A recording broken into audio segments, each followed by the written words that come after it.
What's up, everyone, and welcome back to another video. And in this video, we are going to be talking about the Lions' newest addition, Jeffrey Okudah. Let's get it started.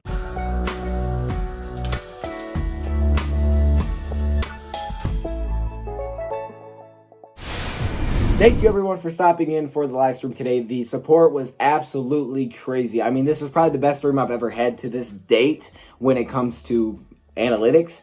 This was the best one I've ever had. We obviously got demonetized because, you know, we had the music and stuff playing. It's all right, though, because y'all absolutely destroyed it. And I do want to say thank you guys for stopping in. It was an absolutely amazing stream. And, okay, so let's not waste time here. You know, first off, tomorrow, be back 7 p.m. Eastern time. We will be live once again. Yep, we're being live for round 2 and 3. The Lions have 3 picks, possibly more, possibly less, that we will be reacting to. Now, let's talk about the elephant in the room, Jeffrey Okudah. Jeffrey Okudah is now a Detroit Lion, the cornerback out of Ohio State. Someone that came into this that was pretty much expected. I would say this is a pretty normal draft until about, you know, the very mid-rounds, and it ended out kind of weird. You know, you saw trades from teams like the Niners who moved back one spot. You saw trades at the very end of the draft, like the Packers who moved up to take a quarterback. You saw Clyde Edwards-Helaire be the last running back taken, the only running back taken in the draft, and the Detroit Lions kept it pretty simple, and they went with a cornerback in Jeffrey Okudah.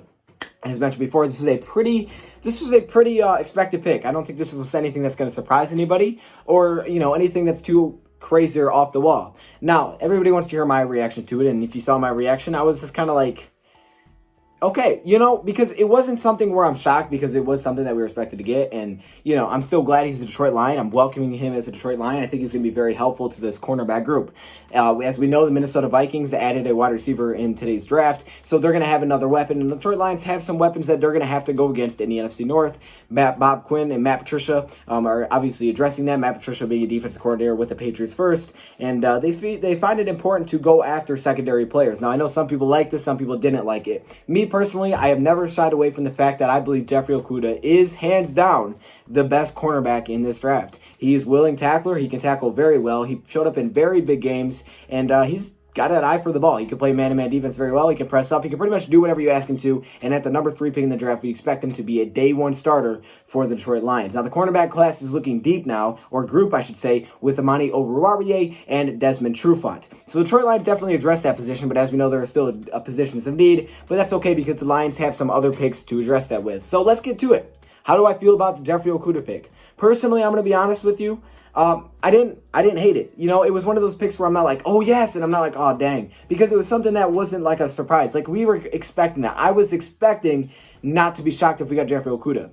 I would have been shocked if we would have took Isaiah Simmons. I would have been shocked if we took Derrick Brown, or really if we took anybody else. Personally, the only thing that I didn't love here, and again, I'm not taking anything away from Okudah because I do believe he is the best corner, is the fact that we weren't able to acquire anything. If there was any offer from Miami or the Chargers, I would without a doubt have taken it, because really, you acquiring any kind of extra picks is good, because up till number 7, I didn't think there was any threat of anyone else taking a cornerback. You know that the Lions have added the best secondary player they probably could into this year's draft that should have an immediate impact. They add him with some other glaring needs still at pass rusher, which I do think is the biggest need. I've talked about it. You know I'm not going to be shy about my opinion. I said I'm an Isaiah Simmons guy. I like Derrick Brown. And then in general, it really comes down to the fact that I want to get pressure. I want to have a guy that can get to the quarterback. And the Lions have the ability to do that now in the second round with a lot of edge rushers still sitting on the board, as Kayvon Chaisson was one of the, if not the only, pass rusher that we really saw taken in the first round. So the Lions do have 3 picks tomorrow. I didn't dislike it. The only thing I would say is, hey, you know what? I would have loved to trade back. I've said up to this point, I don't want to take Okudah at 3. I like Okudah,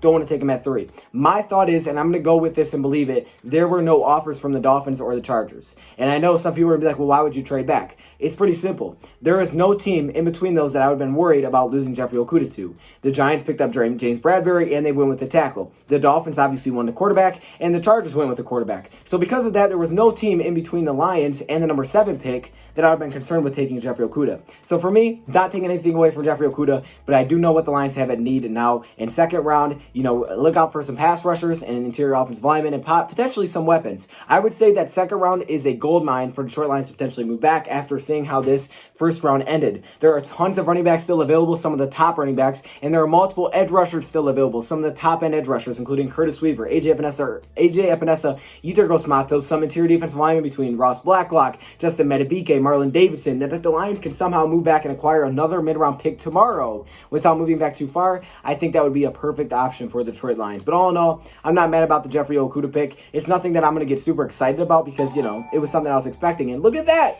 Look at that. We just got another alert. Let me see. I think someone just subbed. David Boyd, thank you for subscribing. Look, the support was awesome tonight. And I do want to say thank you guys, all the new members. If you guys do want to become a member, you go up to the home page of my channel. You can join and you will have exclusive perks. But again, my thoughts on Jeffrey Okudah is simple. I like the move. I like Jeffrey Okudah as a player. I just didn't want to do it at number 3. But I'm going to go with the thought that there was no offers from the Dolphins or Chargers because I would think that Bob Quinn would take that. I'm not mad they took him, though. I think it's going to be an upgrade. And again, they are fighting for the job at this point. So I'm going to leave it to them to find the best players. But personally, my opinion, I'd give this a B draft pick. I'm going to give it a B grade. So let me hear your thoughts, comments below. Again, I'm sorry I'm rambling. It's kind of late, so I've been kind of talking a lot. I got to go to bed. Before I end the video, let me just hop in here and say that I believe this draft board fell about as perfect as it possibly could for the Detroit Lions, who took Jeffrey Okudah at number 3. I mean, think about it. You took a cornerback at number 3, risking possibly losing, you know, Isaiah Simmons and Derek Brown when you need pass rush. But the draft board fell so well for the Detroit Lions that they can acquire really any of the top pass rushers. I mean, my second, my third, my fourth best pass rushers are still on the board. Think about that for a second. My top defensive linemen are still on the board. So even though, you know, the Lions couldn't see that far out, they got Jeffrey Okudah, and they still have a way to land some of the top pass rushers. That's why, let me say it again, I think trading back just a few spots could be perfect here. If you can acquire an extra third, or even somehow, some way an extra second, maybe like the Bears, I'm not saying trade with divisional teams, but, you know, 43 and 50, somehow the Rams, if you could acquire another mid-round pick and move back, you know, maybe 6, 7 spots in the second round, I know it's dangerous. That could allow you to add one of the top pass rushers, whether it's interior defensive lineman or edge rusher. And that could also allow you maybe to add a weapon at running back because the top 3 running backs are still on the board. The Lions, this draft ended up playing perfectly for how the Detroit Lions drafted. Selecting Jeffrey Okudah made it a little bit risky that they might miss out on a pass rusher. But you landed the top cornerback in the draft, and the top pass rushers are still available. So I think it worked out really well how the draft board fell. The Lions are very fortunate there. I mean, heck, the Lions can go tackle in second round. Now, I don't think there's a lot of great tackles left. I think third round guard is kind of where I'm looking right now. But with 3 picks next round, potential to move back. Some people say, okay, well, who do you want? I love AJ Epinesa. I would love to move back a few spots, though, but just a couple players. AJ Epinesa would be great. Yetur Matos would be great. Curtis Weaver would be great. Let me just say, you know, Justin Metabike would be great. I could rock with Ross Blacklock. Neville Gallimore still out there. You know, if you're talking, we're just in a good spot, though, because of how the draft board fell. Luckily, we're in a good situation. So there you go. I think that makes the Jeffrey Okudah pick look a little bit better. I mean, some people are going to look at this and say, oh, dang, we didn't trade back, which, you know, I wish we could have too. But look at it. How the draft board fell, it ended up actually working out pretty well for a team that took a cornerback at number 3. So there you go. If we actually did get a shutdown corner and we have the ability to add a top pass rusher, I would say Bob Quinn and Matt Patricia did a pretty solid job. Thank you for watching, and I'm out.